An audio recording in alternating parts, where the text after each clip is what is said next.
নিয়ে এসে নিয়ে আসার পরে তখনকার হসপিটালে নিয়ে গেছি। নিয়ে যাওয়ার পরে ভর্তি করা হয়েছে, ডাক্তার দেখানো হয়েছে। পরে ডাক্তার এক্সরে করে এমআরআই করে পরে কইল যে ব্রেন এক্সরে করা লাগবো, কি ব্রেন অপারেশন করা লাগবো, ব্রেনে বড় একটা কিবা বেমার দেখা গেছে, ওটা অপারেশন করা লাগবো।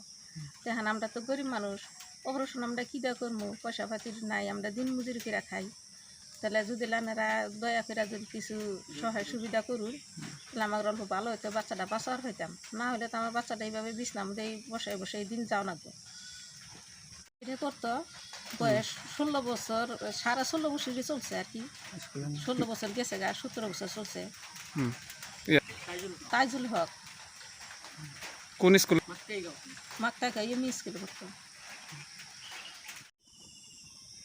বাবুটা মেলা দিন ধরে অসুখ, এবার তাও অল্প অল্প আড়াচলা করতো, সময়তে দুর্বল দুর্বল, তাও আড়াচলা করতো। স্কুলে ভর্তি করে দিছি, তাও স্কুলে যাওয়া আসা করতো। তো হঠাৎ অল্প দিন ধরে এই যে 3 সপ্তাহ হইল স্কুলে যাইয়া বইয়া থেকে মানে আড়াচলা করতো, দুর্বল দুর্বল, বহাতেও দুর্বল, তাও আবার চলতো আর কি। তো এখন ওইখানে বইয়া থেকে অজ্ঞান হয়েছিল, মাস্টাররা দৌড়াদৌড়ি করে বাড়িতে আইনা দিছে। তখন যত খুব অসুস্থ মতো দেখা গেছে। তারপরে মতো আমি এখনকার বাধ্য এখনকার বিস্কুট না খাইয়া কইলাম যে তাহলে বাবুডারে এখন বড় ডাক্তার কাছে নিয়ে যাবার, আমাদের কেউ সহায় করো। পরে আমার গ্রামের মানুষগুলা কেউ কেউ গাড়ি টাড়ি রিজার্ভ করে দিল, কেউ গাড়ি নিয়ে আইয়া গাড়ির মধ্যে তুলে নিয়ে আলিপুর হসপিটালে নিয়ে গেল। নিয়ে যাওয়ার পর হসপিটালে ডাক্তার আগে বাইরে দেখা টেখে তারপর হসপিটালে ভর্তি করে দিল। হসপিটালে ভর্তি করে দেওয়ার পরে বাইরে ইমার্জেন্সিতে রাখলো একদিন এক রাত।